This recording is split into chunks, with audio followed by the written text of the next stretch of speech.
Ghosthunter Dan. Ghosthunter Larry. And we're a video podcast made by middle schoolers.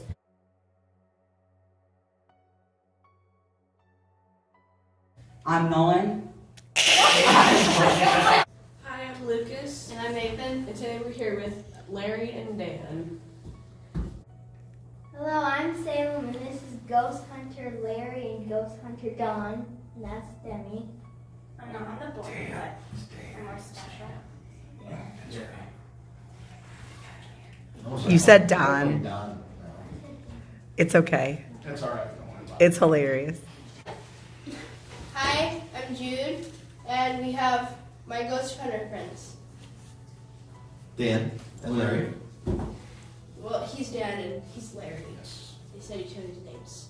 What do you do outside of catching ghosts, like meeting ghosts?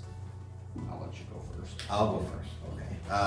I am going to college, so I'm a full-time student, getting a degree in history and video production, which ties into what the other stuff that we do outside of this is we own a video production company.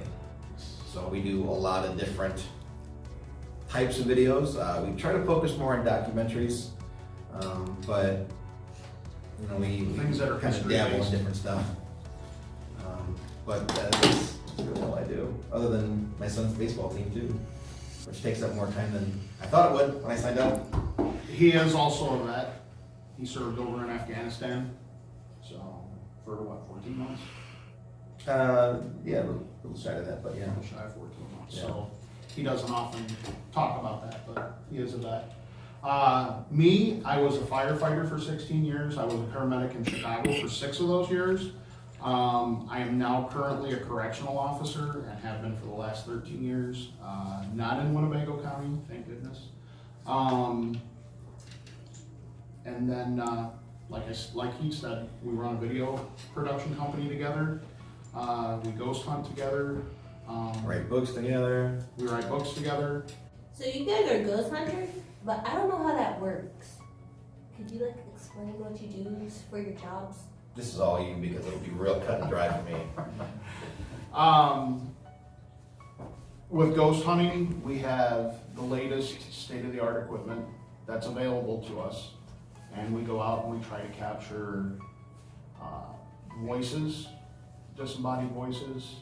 We try to capture images. We try to capture video evidence. Kind of proof that there's something out there in these cemeteries, in these historic spots, in these haunted places that is trying to communicate with us. So, how exactly do you catch a ghost? Well, A steaming trap. and two of those, what are they? Proton packs. Proton packs. No, that's not the way it No? works. Okay. You don't catch ghosts. You capture their images on film. You capture their voices on voice recorders or video recorders, and you can also capture their images on video. But as far as capturing a ghost, that doesn't happen. When we used to do residential investigations, and one of the biggest reasons we will, but we don't really do it a whole lot, is because people would call us in and that's exactly what they would expect. Us to catch it and make it go away, and that's not the way it works. If a ghost has been in a location for 100 years and that's where they lived and died, that's their house too. So, It's very, very hard to force them to leave. yeah, you're not gonna be able to force them to. Have you ever met a talking ghost? Oh yeah. We were in a place in Rockford here. It's the Morgan Cottage Museum.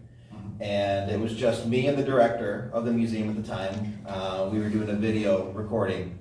And we both heard with our ears 2 separate things. I heard my name, which is kind of unnerving. And then she heard, hey. Went through the whole building. There's no one else in the building. But we both heard it. Just as loudly as you hear me right now.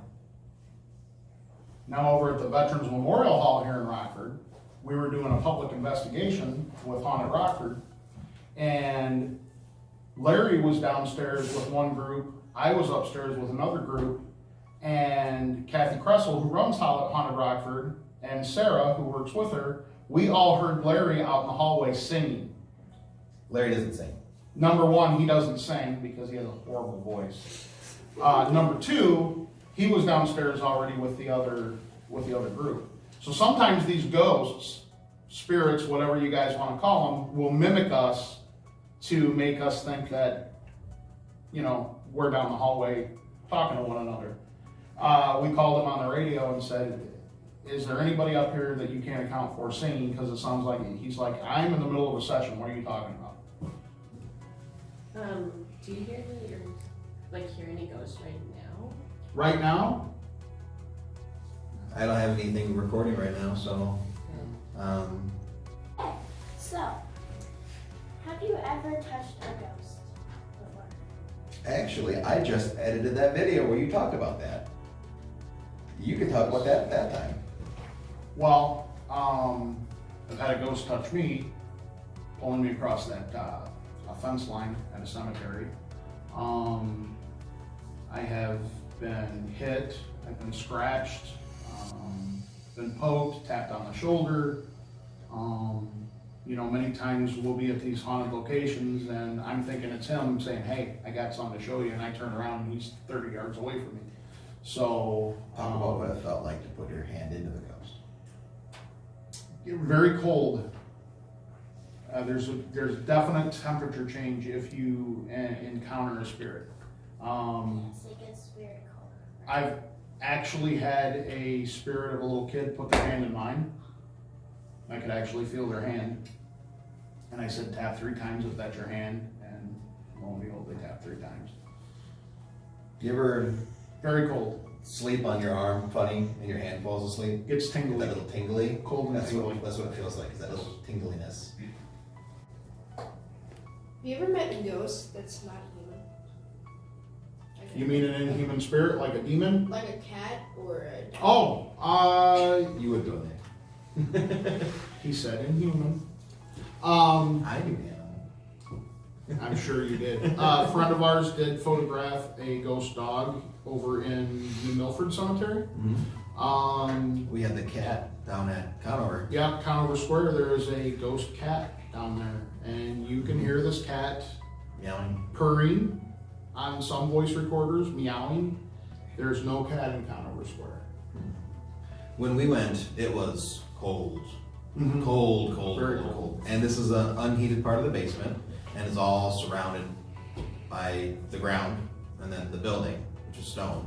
And I would say that room was every bit of 20 degrees, maybe, probably colder. And the room right across from it was in the heated section, so it's in the 60s and 70s. Why would a cat be in a 20-degree room when there's a really nice warm room on the other side? And it could have made it in there very easily. Right. So, So when we heard the meows, poked around a little bit, it's a large, relatively open room. turn the lights on in there, everywhere, we all look for a cat and did not find a cat. And we're not the only investigators that have investigated or experienced the cat there. And usually wildcats leave evidence Yeah. that they're there. Some certain smells, Nothing. nothing. Who's the most famous ghost you ever met?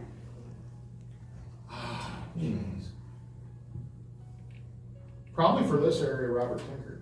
Probably. Yeah. Yeah. Um, Over at the Tinker Swiss Cottage, probably Robert Tinker. And that's tough because famous is really subjective. Like, you know, what do you think is famous versus what do I think is famous? You have a favorite ghost hunting experience? Magic now. Yeah. You can talk about that one. I have a different one. Mantino State Mental Asylum that is in Mantino, Illinois. We investigated what used to be referred to as the Morgan Cottage, and the Morgan Cottage is where they kept all the criminally insane people. Now, one thing I need to let you know is that if you were criminally insane in life, chances are you're criminally insane in death. So, you're dealing with people that had no concept of right and wrong. And oftentimes when we were in this location, you would get scratched, poked, hit. A friend of ours got pushed down. Our friend Marsha got attacked. So, you know, as glorious as this all sounds, it's not always nice. Oh, I know you use monitors, but have you ever used a Ouija board? We as the Ghosthunter Dan Norvell Project do not use Ouija boards. Now, the other side of the coin is if I take a audio recorder and set it out here and start asking questions, that's basically an electronic Ouija board, for lack of a better term. Pendulums, dowsing rods, you're accomplishing the same task with whatever you use. The problem with Ouija boards is they're marketed to kids your age or younger. I think, what is it, 8 years old? I think so. And the problem with that is now we know a girl who's around your age. Her name's Madison Smith. She does Madison Paranormal out in Rock Island. And she's very successful, does everything very well. But not always do you guys know how to open a session, close a session, and tell the ghost to stay there. And the one thing, like I said in an earlier segment, I believe, is sometimes these ghosts will follow you home. Can the ghosts take up space? Like how do they choose to go through you or grab you, or? It depends on if they're a residual haunting or an intelligent haunting. So a residual haunting, it's kind of like watching a DVD, except you're in the DVD, but they can't see you. They're just doing their thing.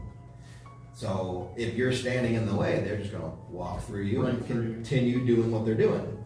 If it's intelligent, then they'll react to you, or ignore you, or say something mean, depending on how intelligent and what their feelings are. And then they can choose whether they want to touch you or not. What was your very first experience with the ghost? Me, I was 13 years old. I was walking to play video games at the record store in my hometown, and I was on one side of the street, and there was a black figure walking up the other side of the street. He was clearly wearing a hat, looked like a cowboy hat, and a duster, or Trench coat. drover, trench coat looking thing. That's what they used to wear in the Old West. The town that I am from is a frontier town. And he was walking up the other side of the road, street. I was walking up this side of the street, and we got to this building. He turned and walked right through the wall. My parents' house is haunted, more haunted when I was younger. And in high school, in my room, I had a large bunk bed where the bottom part was a desk. But, you know, it was something my dad and my grandpa built, so it was oversized. Because even when I was in high school, I was a big kid. So it was a full-size bunk bed and like 8 feet tall. So because it was 8 feet tall, you know, I was very tall laying in bed. Well, come to find out that this little spirit that lived in the attic, which I had access to the attic in my closet, would grab the banister, the railing of the bed, and kind of peek over like this, except it's 8 feet off the floor. And to be laying like this and all of a sudden have a face go up like that was my first experience. Do you think people who don't believe in ghosts are ridiculous? I think there's more people that think we're ridiculous. When I first started doing this, I set out to disprove that this existed. I thought everybody was being ridiculous. Until I started experiencing these things for myself, I kind of changed my opinion pretty quickly. I would say the big opinion changer was, like I said, I keep referring back to this, getting pulled over a fence when I'm a guy who's 6 foot and weighs 280 pounds, and I got pulled over that thing like it was nothing. You know, it was like Hulk Hogan was just grabbing me and going, it was no effort at all. I mean, I got lifted and pulled like Like it was nothing. So, I became a believer pretty quickly. Ever made a friend with a ghost? I have, yeah. Yeah. We, Dan and I did a cemetery restoration about 10 years ago, right when we first started working together. We restored a cemetery, and the ghosts from that cemetery followed me home and lived in my house for a couple years. So that sounds pretty snazzy dazzy. It was interesting, because they were friendly with me, so they had no problem showing themselves to me. So when you're sitting there watching TV and you see somebody walk across the doorway and you're the only one home, well, okay, hi. Go about your business. I'm gonna watch TV now. Have you ever got really nervous during an experience? So sometimes it's hard to explain. You get a little apprehensive. I guess you could describe it as nervous, but you're not actually nervous.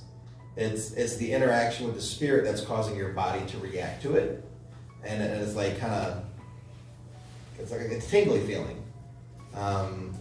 But to be purposely nervous, like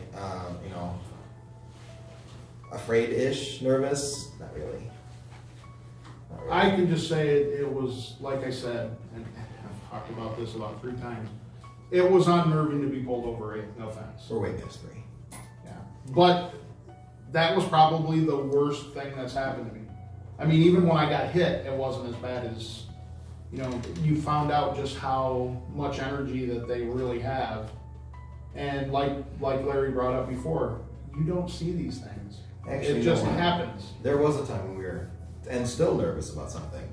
Creepy Church. Yes. Creepy Church, we went and investigated, and the spirit attached to him and followed him home and lived in his house for a few months. And we don't want that to happen again, so we're still somewhat nervous about it, and we won't go back. Just in case. Well, So I guess that. I will go back, but I'm waiting until my son is old enough to where if something attaches to me again, and that's the big thing that I want to tell you guys, is that my daughter and son and wife didn't sign up for this. So if something comes home with me and it now starts either attacking or bothering them, they're not the ones who are ghost hunters. They're not the ones who signed up for this. So that's one thing that, when you watch videos of any ghost hunter or anything like that, just be aware, if your moms or dads did this, how would you feel if a ghost followed them home and now decided, I'm gonna go down and hang out in their room and pester them constantly, which is what was going on with my daughter. Mm-hmm. So it's, like I said, guys, it's not always glorious and it's not always nice. Well, have you ever witnessed a ghost drive a car? I haven't ever witnessed a ghost drive a car. Mm-hmm. I've seen ghosts in cars, Yeah. but in the backseat. Yes. All mine have always been in the backseat. Do you Sometimes my own car. Driving home from an investigation, and you all of a sudden see somebody peering at you in your rearview mirror. Yeah. Do Yeah. you think they could drive a car? So there Maybe. are stories of phantom vehicles where the car is a ghost, Along And- with the and ghost then driver. the driver is a ghost, and that driver can steer the car. So it's possible. I haven't come across one, but it's possible. No, I've never. We don't go into Chicago very much. For one, it's kind of far away. It's hard to get in and out of there, especially with traffic and everything. And for two, we like to stay in the Rockford area because even though we've been doing this for 10 years, there's still a lot that we haven't investigated yet. Yeah, there's a lot of dead people. There is. There's a lot of cemeteries in Rockford. So Absolutely. One more. What Sure. is that book? I'm glad you asked. My esteemed partner and I wrote this book. And this is called The Ghosts of the Black Hawk War. We're going to leave a copy of this with your teacher. This is our second book we've written together. We have a third one on the way. Well, actually, we have a third one That's- being released by June. yeah. And then we have a fourth one on the way within the next 2 years. So you guys can look at this, read it anytime you want. The Black Hawk War was fought 15 miles south of here. That's where it started out. And it was fought here in the state of Illinois and into Wisconsin in 1832. And there's some really cool stuff that we've experienced there at these many sites that we visited. Oh, yeah. And you know how we were just talking about Gettysburg? Kind of the same thing, only just a smaller scale. So we're gonna leave a copy of this with your teacher. We're gonna sign it, so you guys can look at it anytime you want. And we're also gonna leave our card, one of our card things. And you guys can follow us on any one of these things down here. On our Facebook page, Twitter, don't follow me on Twitter. Unless we're doing something live, then I might tweet. We're on Instagram, we're on Facebook. I do a lot of Facebook live stuff. We have Leanne, who's out in Maine, who does stuff for us. Holly Miner, who is, they're kind of part of the Ghosthunter Dan family, but not really part of the team. She does a lot of different stuff around here that we don't do. So, but yes, this book was written by he and I. I drew you guys as gummy bears, but I left them white since you guys catch ghosts and people associate ghosts with like white.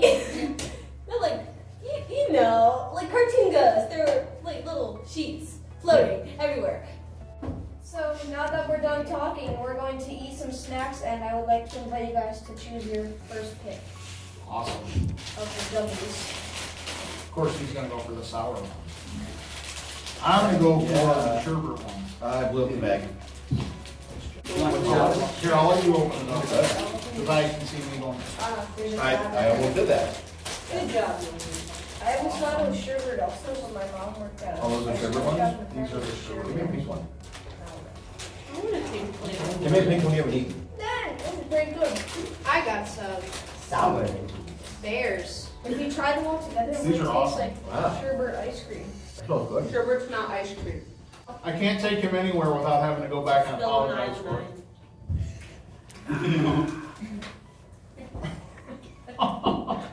Probably try those ones. No. So, what is one sound that you hate? I His don't mind. voice. No one will see it. Rub up with your sleeve. Yeah. No one doesn't leave those. Maybe a ghost would drink it. Do ghosts like snacks? Imagine exploding. I don't know about snacks, but they like toys. They do. Especially kids. Have you ever got a ghost drunk before? No. But we've spoken with spirits that like to drink. Have you ever met two spirits flirting with each other?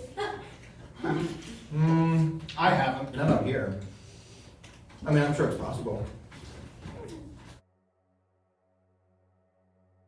I'm Aubrey Barnett, the teacher who started Z Noodles podcast with the help of Double T over there. So you have piqued my interest. Here's what I really want to know. A, why do some people get stuck in the ghost cycle? And B, you kept mentioning moving on, which means you believe that there's something different. So that is the burning question for me. What's the moving on and why are some stuck? That's 100% your department. Some are stuck here because they either don't realize they're dead or they're scared to stand and be judged. They would rather spend eternity here than in purgatory or hell. That is many ghost hunters believe. And I grew up Catholic, so that is largely my belief too. I grew up with no religion, and I've still found it to be true. And it's really hard for me to explain, because I have no religion. So, that's a tough one. Because when they're telling you those reasons, you're like, wait, does that place exist? Wait a minute. So it's kind of weird sometimes. You also mentioned that it was an exhausting experience to ghost a property. You really didn't do that anymore. What type of exhaustion are you talking about? Because you're talking about energy that somehow materializes and dematerializes, Right. that you're having to somehow interact with and treat as real and present. Right. What exhaustion, what does that physically take from you? So imagine this, ghost or energy. We are comprised of energy. In order for me to move this, kinetic energy, I'm transferring energy to the cat that I flung off the table, didn't mean to. Same principle. You're exerting your energy in a way that takes lots of practice and lots of skill to influence them to leave. And it's one of those really tricky spiritual things to where it only works if you kind of believe it works. But when it does, when you expend that energy to get them to leave, it doesn't come back. It's gone. Now your body almost gets to a point where it's kind of sick. And you'll spend 2 or 3 days completely exhausted. Well, for you it was 3 days. I only had one that was 1 or 2. 2 I think was the worst for me. Most of mine are a day. The next day I'm down and out. He had one where it was 3 days. He was dead to the world. And it takes a long time to recover that. Do you think it's possible that individual people could be doing that kind of energetic work without necessarily ghost hunting in that way, if people are aware and believe it? Do you think that if we're energetic beings in that way, then are there people who are alive who are therefore continually at some level managing and interacting with types of energy that are not necessarily visible? Psychics, empaths. Do you believe that? Yeah, So all you those. believe in empaths? You really believe that that is? You believe in a final place, and there is evidence out there of people existing and keeping psyches. From that final place, are there positive energy and spirits who can choose to make it back and have influence? Or once you're not a ghost, you're not a ghost, and then you moved on? Well, The actually, whole Tinker family. actually, there are ghosts and there are spirits. Okay. And ghosts have not crossed over into heaven to be judged, and they're not going to. So they're in essence stuck here. The spirit has crossed over to heaven and can come back and visit whenever they want. So So more that like Day of the is- Dead. At some level, that is that history, you know what I mean, in Right. that way. Yeah, and the Tinker family are pretty much spirits. And they can go anywhere they want and then choose to come right back. Down at the battleground, Captain Adams and those guys, they're spirits. Right. They come back and talk to us because we don't want to allow them to be forgotten. And So they it's about respect us memory. for that, so they come back and talk to us. Thanks for watching Z Noodles!